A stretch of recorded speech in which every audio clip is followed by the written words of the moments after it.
Assalamualaikum warahmatullahi wabarakatuh. Before I begin this video, I have one question. Have you ever felt like you were doing something right, but still not creating something that feels true to you? Today, I will talk about a philosophy by the philosopher Friedrich Nietzsche, who believed that people go through different stages before they can reach true creativity.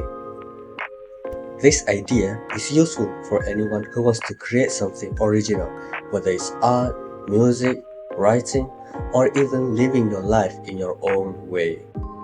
I chose this topic because I am an artist myself and I have experienced the struggle of trying to be creative while following expectations. Nietzsche's idea helped me understand that this is just part of my personal journey.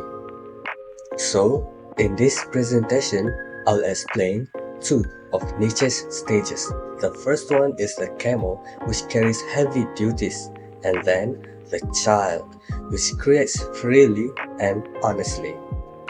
Now that we have understand the big idea of Nietzsche's philosophy, let's start with the first stage of his journey, which is the camel. The first stage is called the camel because Nietzsche himself described the camel as someone who carries many heavy loads behind their backs. This means that a person follows rules, listens to society, and tries to be good by doing what others expect. At this stage, people learn to be disciplined and gain inner strength. They do their best to be responsible and useful, just like camel in the desert with many bags. This part of the journey is important because it helps us gain control and patience within ourselves. But the camel lives for others, but not itself. It doesn't create, it just follows. That is why creativity can feel difficult or heavy in this stage. The person might just create and worry too much about being perfect. Once a person becomes strong like the camel, the next step is to let go of those burdens and become something new. That is where the child comes in. The last stage is called the child.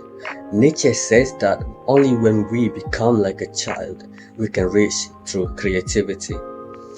That is because a child is playful, curious, and free. It does not follow rules, and it does not try to break them either. It simply creates without fear. In this stage, the person stops carrying heavy burden from the camel stage.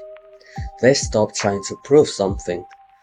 Instead, they trust their own voice and mind and create something that feels true to them.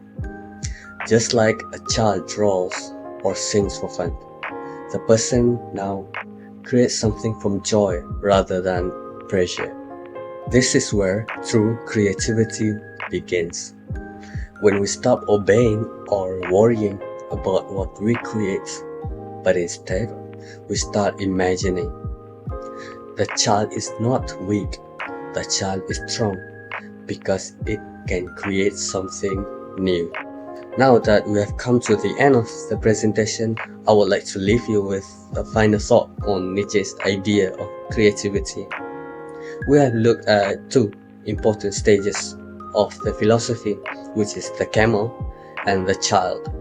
The camel teaches us discipline, and the child teaches us how to turn that into something more personal to ourselves. Nietzsche believed that true creativity doesn't come from following or fighting rules, but from learning, letting go, and finally becoming playful and free, like a child. So maybe the most powerful thing we can do as an artist, or even as a people, is to stop trying so hard and just create from who we really are.